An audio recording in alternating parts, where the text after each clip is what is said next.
اس ہستی کا نام ہے ڈاکٹر محمد طاہر القادری۔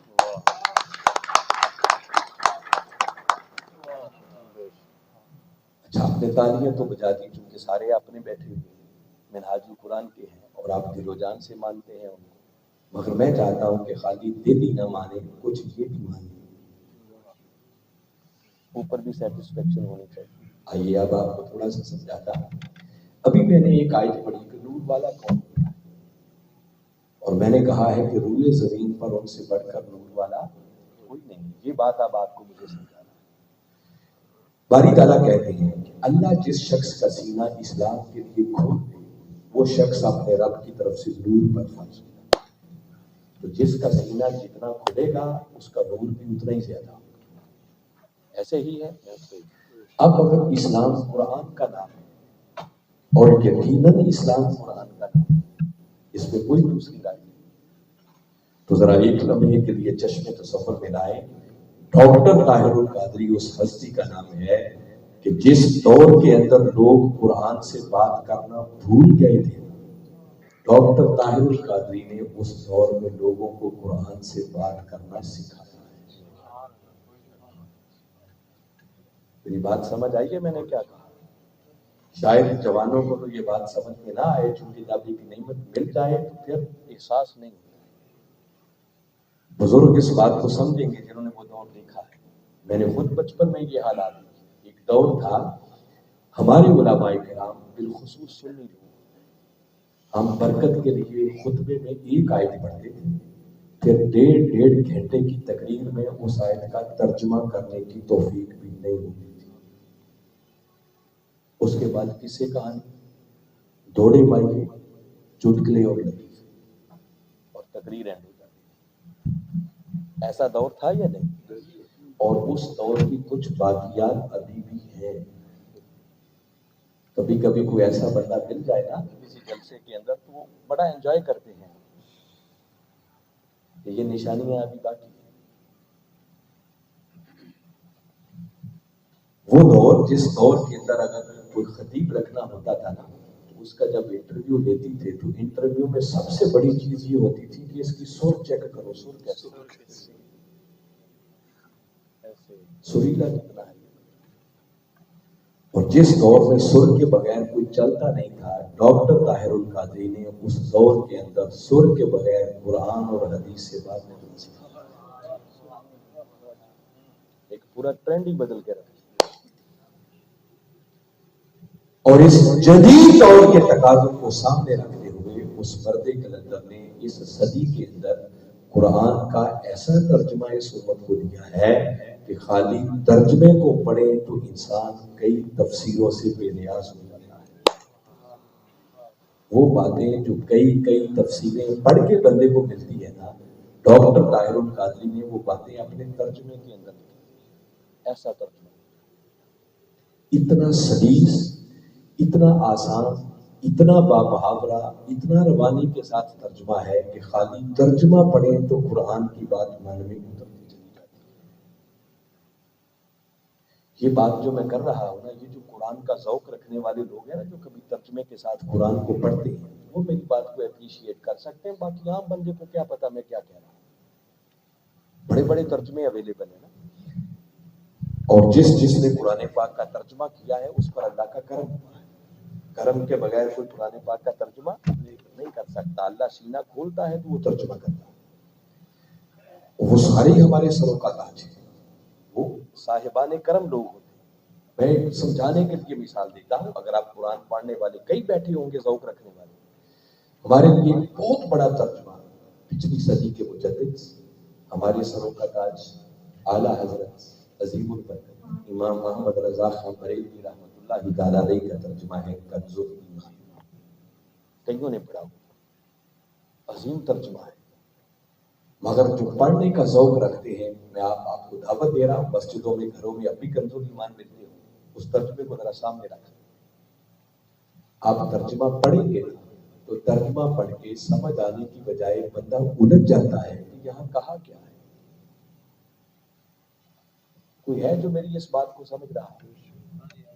جی یہ جو قرآن پڑھنے والے ہیں نا ان کو سمجھ آئے گی، انہوں نے اپنے دور کے تقاضوں کے مطابق ترجمہ کیا، اپنی لینگویج میں کیا، اس میں وہ سلاست نہیں ہے، وہ روانی نہیں ہے، باب محاورہ نہیں ہے، بات جڑتی نہیں، لنک نہیں بنتا اس کا۔ یہ نہیں کہ قرآن کا ترجمہ غلط ہے، آپ وہ جو ترجمہ کیا ہوا ہے نا اس بات کے اندر ربط نہیں ہے، ربط ٹوٹ جاتا ہے اور پڑھنے والا پریشان ہو جاتا ہے کہ بات سمجھ نہیں آئی یہاں قرآن کیا کہہ رہا ہے۔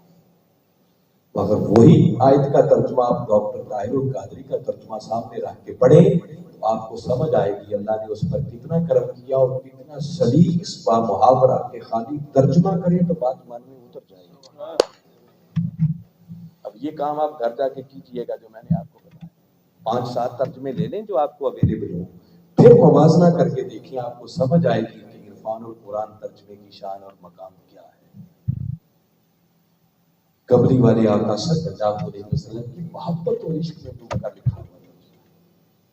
کوئی ترجمہ پڑھے تو ترجمہ پڑھتے اس کے دل میں آقا کی محبت کے چراغ روشن ہوتے ہیں، اس کو وہ باتیں سمجھ میں آتی ہیں۔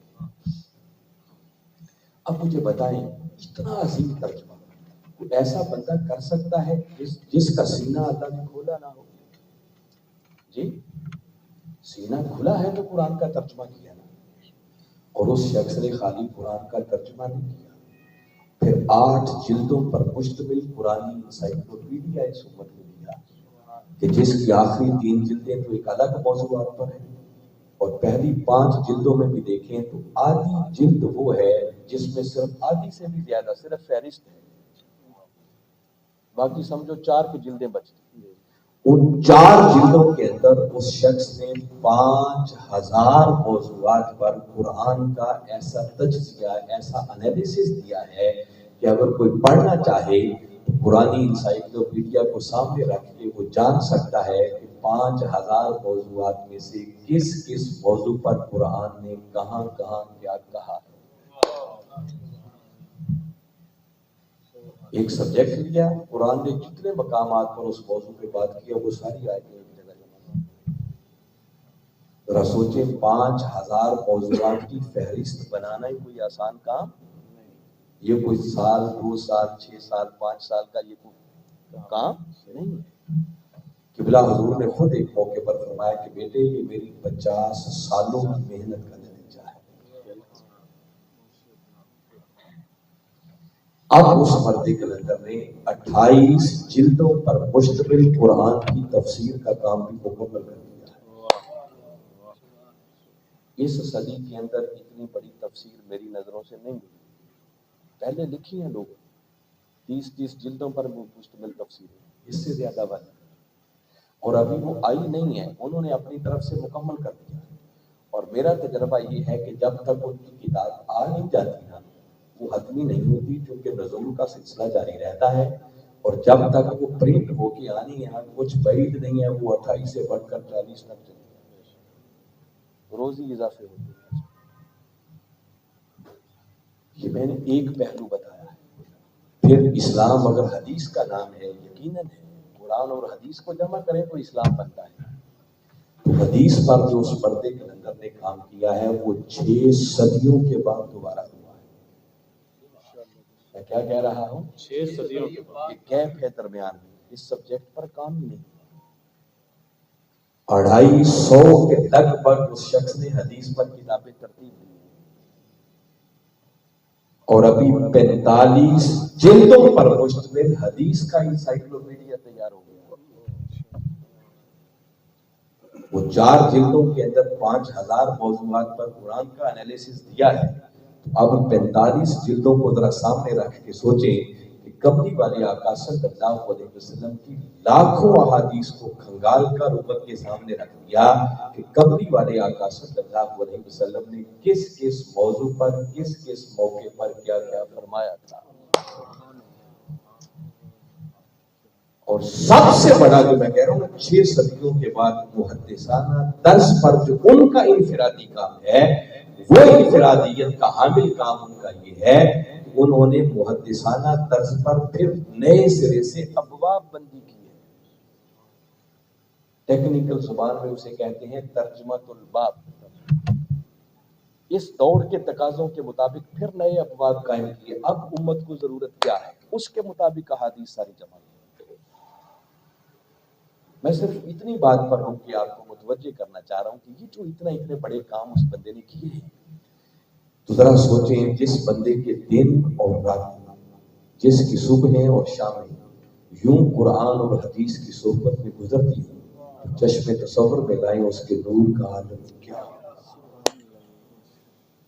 اللہ نے اس کا سینہ کتنا کھولا ہوگا، کرم کتنا کھولا. اور جو میں نے ایک زوردار بات کی تھی نا کہ اس وقت روئے زمین پر ان کے پائے گا، وہ اس لیے کی تھی کہ اب یہ تو میں نے صرف 2 پہلو بتائے ہیں. اس شخص نے 1400 کے لگ بھگ کتابیں لکھ دی ہیں جو قرآن اور حدیث کے دلائل سے مزین ہزار موضوعات، خطابات نہیں کہہ رہا، موضوعات، اور ہر موضوعات پر پھر کئی ان کے درجنوں بیسوں سینکڑوں خطابات ایک موضوع. آپ صرف موبائل ٹیلی فون کھولیں، ہم بےہودہ لغو چیزیں دیکھنے پر بھی تو وقت ضائع کرتے ہیں نا. آپ یوٹیوب پہ جائیں اور صرف لکھیں ڈاکٹر طاہر القادری، اس مردے کلندر کے اتنے ہزارہ خطابات آپ کے سامنے کھل جائیں گے کہ میں دعوے سے کہتا ہوں کہ کوئی شخص آج سے روز سننا شروع کرے، ہر روز نیا ایک خطاب سننا، بندے کی زندگی ختم ہو سکتی ہے، اس مردے کلندر کے خطابات ختم نہیں ہو سکتے. ان خطابات کے اندر کوئی جوڑے مائیے نہیں، کوئی چٹکلے لطیفے نہیں، یا قرآن کی بات ہے یا صاحب قرآن کی بات ہے.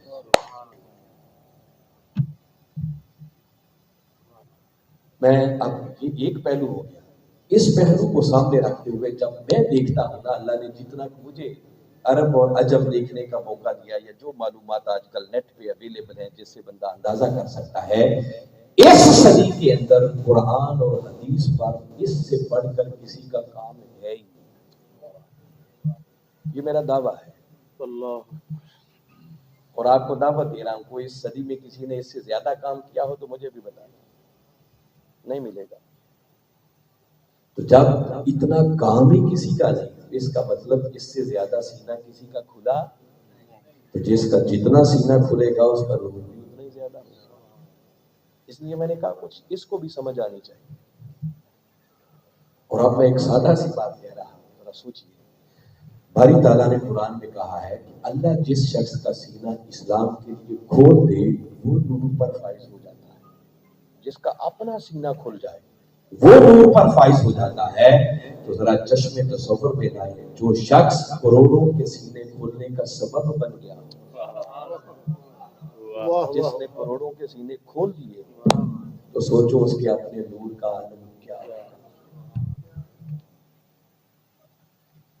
اس لیے میں زور سے کہتا ہوں، کوئی ڈاواں ڈول سی بات نہیں کرتا، میں وہ بات نہیں کہتا جس کو دل نہیں مانتا.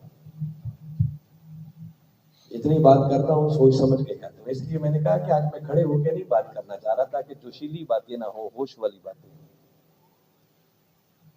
اس لیے میں نے کہا کہ اس وقت روئے زمین پر اس سے بڑھ کر نہ کوئی نور والا ہے نہ کوئی نور بانٹنے والا ہے. اللہ ایسے لوگوں کو نور بانٹنے کی ڈیوٹی ادا کرتا کہ نور بانٹتے.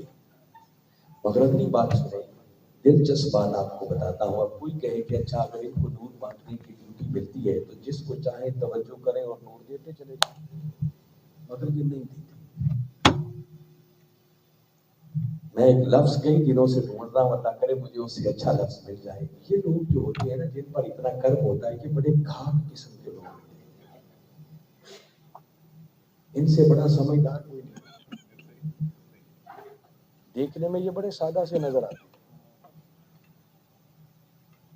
اور مجھے اس سے اچھا کوئی اور لفظ مل نہیں رہا جو ترجمہ کر سکے جو میں کہنا چاہ رہا ہوں، جو میرا دل کہتا ہے. نہیں توجہ کرتے، اس لیے نہیں کرتے کہ آپ کو دیہات کی مثال دیتا ہوں. دیہاتوں کے اندر لوگ ایک دوسرے کے گھر دودھ لینے جاتے ہیں. ایک گھر دودھ والی بھینس ہے، باقی گھروں میں نہیں ہے، تو لوگ اس گھر میں جائیں گے.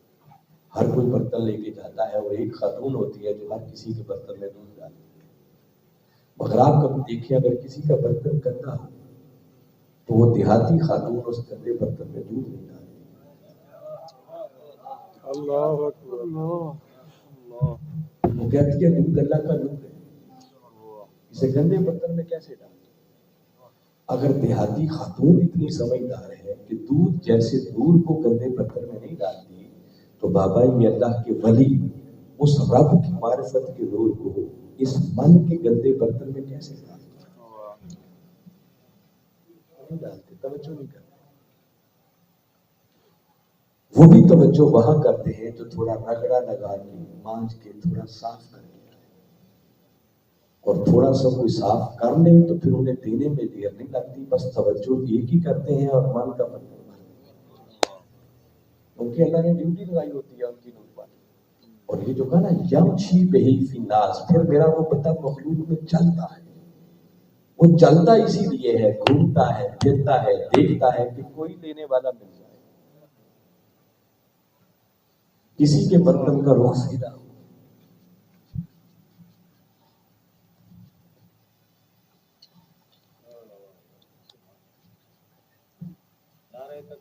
اللہ اکبر یا رسول اللہ یا علی۔ کسی کا برتن تو صاف، اور آپ پوچھیں کہ وہ مانجا کیسے جاتا ہے برتن، کیسے صفائی ہوتی ہے؟ تو میں دنیا داروں کی بات نہیں کرتا، اللہ والوں کی بات کر رہا ہوں، نور والوں کی بات کر رہا ہوں۔ یاد رکھیں ان نور والوں سے اگر کچھ لینا ہوگا، جب ان سے جڑے تو جڑنے کا پہلا تقاضا یہ ہوتا ہے کہ پھر زبان بات، کیا زبان بات،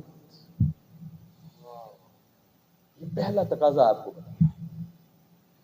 کہتے ہیں کہ عالم کی صحبت میں بیٹھو تو زبان کنٹرول میں رکھو، اگر کسی عارف کی صحبت میں بیٹھو تو دل پر بھی نگاہ رکھو، اس کو بھی کنٹرول، ادھر سے بھی کوئی خیال نہ گزرنا۔ اگر یہ راز سمجھنا ہو تو میں لمبا نہیں کرتا، آپ کو ایمان افروز قرآن کی بات بتاتا۔ اصحاب کہف کی بات تو آپ نے سنی ہوگی، ولیوں کی بات ہے نا، نور والے تھے کچھ لوگ، اور اسی دور میں ایک ظالم بادشاہ بھی تھا دقیانوس، جو ظلم کرتا تھا، اور اللہ کے ان ولیوں نے اس کے سامنے کلمہ حق بھی بلند کیا، اور اس کے بعد فیصلہ کیا کہ شر کرے گا تو چلو اس کے شر سے بچنے کے لیے ہم ہجرت کر جائیں اور کسی غار میں جا کر بنائیں گے۔ یہ قرآن کی بات آپ کو ساری سنا رہا ہوں، اب میں آیتیں نہیں پڑھ رہا تاکہ وقت تھوڑا سا میں بچا دوں، آپ کو خلاصہ بتا رہا ہوں آسانی سے۔ جب انہوں نے ہجرت کی غرض سے سفر اپنا شروع کیا تو ان کا ایک کتا ملا، ساتھ کتا کا چل پڑا۔ انہوں نے دیکھا کہ ہم تو جا رہے ہیں غار میں چھپنے کے لیے، اور کتے کا کام ہے بھونکنا، یہ جب بھونکے گا تو پتہ چل جائے گا کہ ہم کہاں ہیں۔ اب یہ باتیں مفسرین نے لکھی، انہوں نے کوئی اینٹیں روڑے اس کو مارے کہ کسی طرح یہ بھاگ جائے، ہمارے پیچھے نہ آئے۔ جب انہوں نے کتے کو بھگانے کی کوشش کی تو کتے نے اللہ کی بارگاہ میں عرض کی کہ مولا آج مجھے زبان عطا کر، میں تیرے ولیوں سے بات کر سکوں۔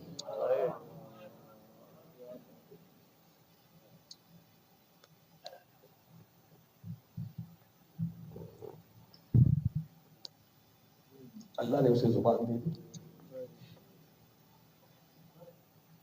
وہ کتا اپنے پچھلے 2 قدموں پہ کھڑا ہو گیا اور ولیوں سے مخاطب ہو کے کہنے لگا، جس کا ترجمہ قبلہ حضور نے اپنی زبان میں کیا، مفسرین نے لکھا ہے سارا۔ وہ کتا ان ولیوں سے کہنے لگا کہ ولیوں میں کتا ضرور ہوں، مجھے بھگاؤ نہیں، اپنی صحبت سے جدا نہ کرو، میں کتا ضرور ہوں مگر ولیوں پر بھونکنے والا نہیں۔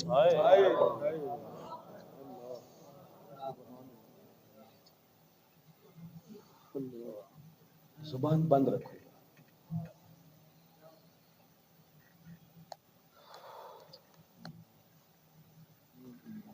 وہ کسی نے اسی کا ترجمہ کیا ہے کہ اس کتے نے زبان حال سے کہا کہ نہ میں بھونکا تے نہ میں ٹونکا تے نہ میں شور بچاواں تے ولیاں دے لڑ لگ کے شاید میں بھی بخشیا جاواں۔ پہلی شرط ہے زبان۔ ان ان کی کوئی بات تمہیں سمجھ میں آئے یا نہ آئے، سمجھ آ جائے تو اللہ کا شکر ادا کرے، اور اگر سمجھ نہ آئے تو بس سمجھ لے میرا مرشد ہے، مربی ہے، شیخ ہے، مجھے سمجھ نہیں آ رہی مگر جو ہے یہ بات ٹھیک ہے۔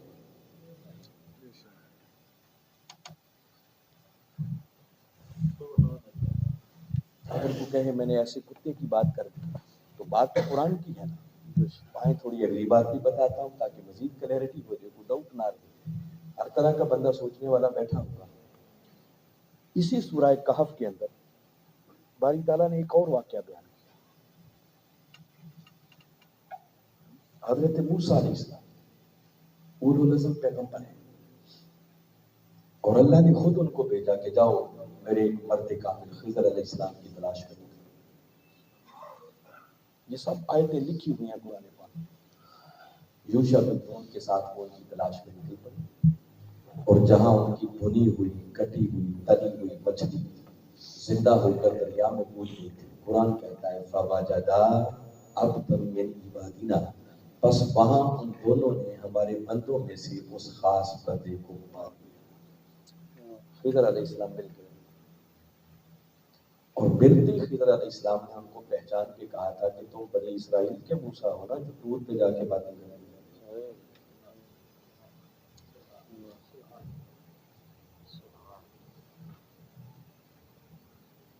کون سا بندہ ملا؟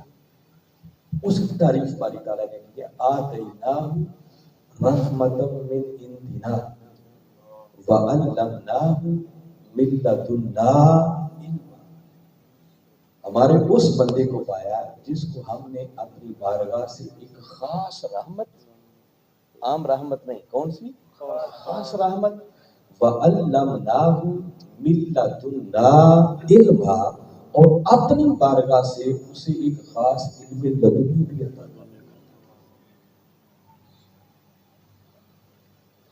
اب میں جو خاص بات آپ کو بتانا چاہ رہا ہوں تاکہ بات لمبی نہ ہو، باتیں تو بہت ہیں اس پہ کرنے والی، مگر میں صرف موضوع سے ریلیٹڈ جس کے لیے ادھر آیا۔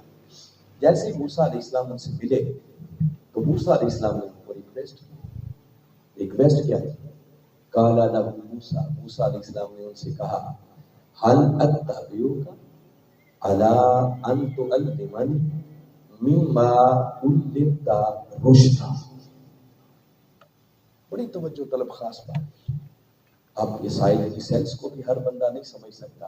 بڑے بڑے مہذب معاشرے آگے ہیں نا، لوگ کہتے ہیں اب ہم زیادہ تہذیب والے ہیں، قربان جائیں ان انبیاء سے بڑھ کر مہذب کون ہو سکتا ہے؟ ہیں اولو العزم پیغمبر، شان انہیں کی زیادہ ہے۔ اب ولی کی بارگاہ میں گئے، اللہ نے یہ سنت قرآن میں بیان کی ہے، اور ادب کا عالم کیا ہے، یہ نہیں کہا کہ مجھے اپنی صحبت میں رکھ، نہیں ایسے نہیں کہا۔ حل اتبعک، سوالیہ انداز ہوتا ہے نا، جیسے اگر کسی سے پوچھنا ہو کہ بھئی تمہارا نام کیا ہے، ایک یہ طریقہ ہے، اور ذرا زیادہ مہذب لوگ آتے ہیں وہ کہتے ہیں کیا میں آپ کا نام پوچھ سکتا ہوں؟ تھوڑی تہذیب آ جاتی ہے نا، میرا ہی نام۔ اسی طرح موسیٰ علیہ السلام کہہ رہے ہیں کہ اے خضر کیا آپ مجھے اپنی صحبت میں رکھ سکتے ہیں؟ اس شرط پر کہ جو اللہ نے آپ کو ہدایت کے لیے سکھایا ہے اس میں سے کچھ آپ مجھے بھی سکھا دیں۔ میں اس کی نئی تفصیل میں جاتا، یہ بڑی ایمان افروز بات ہے۔ صحبت میں رہنے کی گزارش ہے۔ اب جو آپ بات جانتے ہیں میں صرف مفہوم سمجھا رہا ہوں۔ یہ سن کر خضر علیہ السلام نے بڑا سیدھا سا جواب دیا، قرآن میں لکھا ہوا، کہا موسیٰ مجھے آپ کو اپنی صحبت میں رکھنے میں کوئی مذائقہ نہیں ہے، میں رکھنے کو تیار ہوں، مگر پرابلم یہ ہے کہ میں کچھ ایسے کام کروں گا جس پر آپ سے چپ نہیں رہا جائے گا۔ میں وہ چپ کا فلسفہ آپ کو سمجھا رہا ہوں کہ جب ان علم لدنی والوں سے جڑو تو بات سمجھ میں آئے یا نہ آئے زبان بند رہنی چاہیے، پھر ملتا ہے۔ جب خضر علیہ السلام نے یہ بات کی تو موسیٰ علیہ السلام کی بھی قرآن پاک کی آیت ہے، کہنے لگے کہ میں وعدہ کرتا ہوں کہ اگر اللہ نے چاہا تو بولوں گا، صابر بن کے رہوں گا جو بھی آپ کہیں، کوئی سوال نہیں۔ ہم نے پھر زور دے کے کہا کہ ٹھیک ہے، اگر آپ میرے ساتھ رہنا چاہتے ہیں تو پھر جب تک آپ رہیں میں جو کچھ بھی کروں سوال کوئی نہیں کرنا، یہاں تک کہ میں خود اس کی حکمت آپ کو بتا دوں۔ بتا ہو گیا، چل پڑے آپ، اپنی باتیں آپ جانتے ہیں۔ جیسے کشتی پہ سوار ہو خضر علیہ السلام نے کشتی کا ایک تختہ توڑ دیا، جیسے ہی توڑا موسیٰ علیہ السلام بول رہے، باتیں یاد آ رہی ہیں؟ جب بولے تو خضر علیہ السلام نے پھر کہا الم اقل الن تستطیع معی صبرا، میں نے کہا تھا نا آپ سے چپ نہیں رہا جائے گا۔ میں بتا رہا ہوں لینے کا پہلا تقاضا فلسفہ اللہ نے ہمیں سکھانا ہے نا قرآن کے ذریعے۔ ان اللہ والوں سے جب جڑے تو جڑنے کا پہلا تقاضا یہ ہے کہ زبانیں بند سے معذرت کی، کہا کہ اپنے بولے۔ ایک بستی میں ایک معصوم بچہ خضر علیہ السلام نے پکڑا قتل کر دیا۔ موسیٰ علیہ السلام پھر بول پڑے، کہا معصوم بچے کو بغیر کسی وجہ کے آپ نے قتل کر دیا۔ آپ نے ذرا زور سے آگے سے کہا میں نے کہا تھا چپ نہیں رہا جائے۔ اب الفاظ میں تھوڑی سختی ہے، آپ میں وہ آیتیں نہیں پڑھ رہا، پورا ڈیفرنس ہے اس میں، لا کا 2 حرف زیادہ ہے۔ پھر انہوں نے معذرت کی، مگر اب معذرت کے ساتھ خود ہی کہا کہ میں نے وعدہ کیا تھا، بولا تو نہیں، 2 بار بول پڑا ہوں، اب اگر تیسری بار بولا نا تو مجھے اپنی صحبت سے نکال دو۔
تو اگر روز ہی یہی کام کریں تو ذرا اندازہ کریں تو بچے گا پیچھے.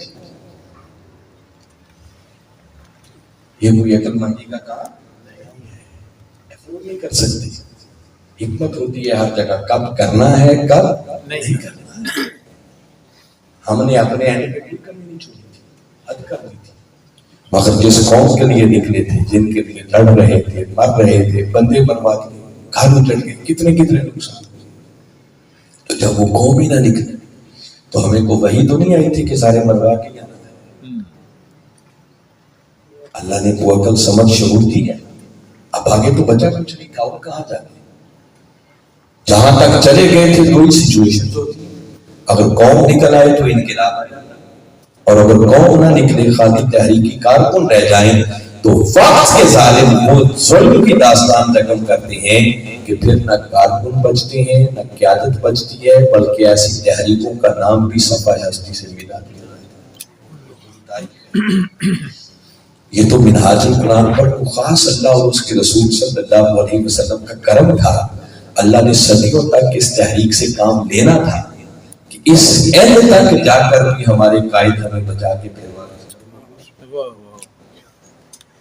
اور کارکن کو سمجھ نہیں آتی. میں نے مثال آپ کو دے دی ہے کہ وہ بچے دیکھیں نا, ان کو اندازہ نہیں ہوتا کہ کہاں سے کیا ہونے والا ہے. وہ اچھلتے ہیں, کودتے ہیں, کوئی ادھر بھاگتا ہے, کوئی ادھر بھاگتا ہے. خبر ماں کو ہوتی ہے کہ آگے تمہیں کیا والا ہے. یہ وجہ ہے کہ ڈاکٹر طاہر القادری جب کوئی بات کرتا ہے تو دنیا کو اس وقت سمجھ میں اگر کچھ ہی وقت گزرتا ہے پھر ہر کوئی کہتا ہے کہ طاہر القادری جو کہتا تھا.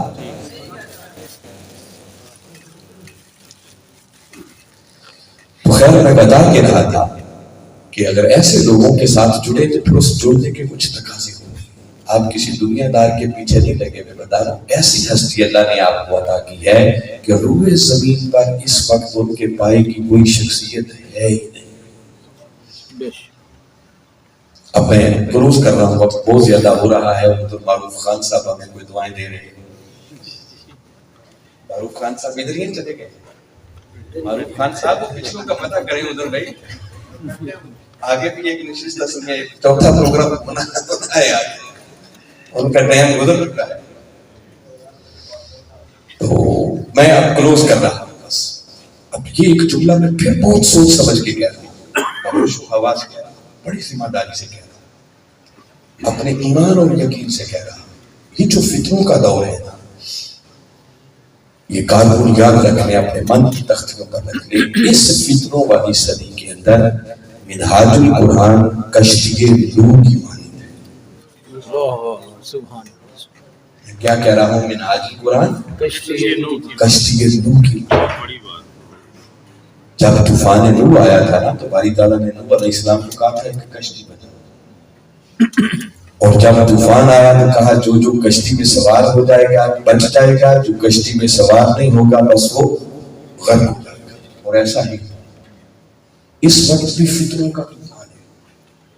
ایمان بچانا مشکل ہے, عقیدہ بچانا مشکل ہے, عمل بچانا مشکل ہے, اولادوں کو محفوظ رکھنا مشکل ہے. جدھر جائیں فتنے ہی فتنے. اور یہ جو میں نے کہا ہے نا کہ منہاج القرآن کشتی نوح کی مانند ہے, خدا کی قسم منہاج القرآن اللہ کی ایسی نعمت ہے جو اس صدی میں منہاج القرآن سے جڑ جائے گا, اللہ اسے دنیا کے فتنوں سے بھی بچائے گا, اسے قبر کے فتنوں سے بھی بچائے گا, اور اسے حشر کے فتنوں سے بھی بچائے گا. کتنی بڑی نعمت ہے, ہمیں اندازہ نہیں ہے. اور جن کو اندازہ نہ ہونا وہ تو قبری والے آقا صلی اللہ علیہ وسلم بھی ہوں, جو سورج کو توڑ دیں, چاند کو توڑ دیں, پتھر کلمہ پڑھے, درخت سجدے کریں, مگر کئی بدبخت وہ ہوتے ہیں جو گھر رہ کے بھی نہیں پہچانتے, جن کو نہیں سمجھ آنی نہیں آتی. جو میں نے بات کی ہے میں پھر سمجھاتا ہوں. اب ذرا آنکھیں بند کر کے سوچیں, اگر اس صدی کے اندر طاہر القادری نہ ہوتا, دیانت داری کے معیار پر اس بات کو پرکھنے میں کہنے لگا, اگر اس صدی میں طاہر القادری نہ ہوتا تو یقین دانی معلوم نہیں ہم جیسے لوگ بھی بد عقیدگی کے کس سیلاب میں بہہ چکے ہیں۔ کتنوں کو یہ بات سمجھ آ رہی ہے؟ بندہ نہیں سمجھ سکتا ہے بات۔ یہ جو ہمارا عقیدہ بچا ہوا ہے، ہمارا ایمان بچا ہوا ہے، یہ اس صدی میں مرہون منت ہے ڈاکٹر طاہر، جسے میں نے پہلے کہا کہ علماء تو قرآن سے بات کر رہے ہیں، تو اگر قرآن سے بات کرنا سکھائی ہے تو طاہر نے سکھائی۔ آپ اہل سنت کے اندر آپ بھی دیکھیں، فطروں کا دور جو بتا رہا ہوں، غور کریں اس بات کا انالیسس کیجیے گا۔ پھر میں جتنی باتیں کہہ رہا ہوں رات لیٹنے سے پہلے سوچنا میں نے کہا نام نہاد علمی نام رکھنے والے اہل سنت کے اندر غیروں کی بات کیا کرتی ہے، میں آپ کو یہ اپنی کی بات سوچئے گا۔ اس کا کوئی نام نہاد علمی لوگ انتہا پسندی کا شکار ہو کر کوئی ادھر گمراہ ہو چکا ہے، کوئی ادھر گمراہ ہو چکا ہے۔ میری بات پلے پڑھ رہی ہے؟ اس اتنی گمراہی ہے، اور اس قسموں کے دور کے اندر اگر قرآن اور حدیث کی روشنی میں اعتدال کے ساتھ امت کو حق بات بتانے والی کوئی ہستی ہے، اس ہستی کا نام ہے ڈاکٹر محمد طاہر۔ ان کو سوچنا چاہتا کیا اب انڈیا کے ان لوگوں کی آوازیں میرے کانوں میں گونجتی ہیں۔ مجھے انڈیا میں جانے کا موقع ملا ہے، کئی لوگ ایسے تھے جنہوں نے یہ جملے مجھے کہے کہ علامہ صاحب جب واپس جائیں نا تو حضرت جی کو ہمارا سلام کہنا اور ہماری طرف سے ان کا شکریہ ادا کرنا کہ ان کے کیوں ٹی وی پر چلنے والے خطابات سن سن کر ہماری نسلوں کے ایمان بچ گئے، ورنہ ایک ذاکر نائک کی تباہی کے لیے کافی تھا۔ اور پاکستان میں ایسے ذاکر نائکوں کی کوئی کمی نہیں ہے۔ یہ جو ہمارا ایمان بچا ہوا ہے، عقیدہ بچا ہوا ہے، یہ اب اپنی ریئلائز کرنے کا صورتحال ہے۔ ہر کوئی نہیں اس کو ریئلائز کر سکتا۔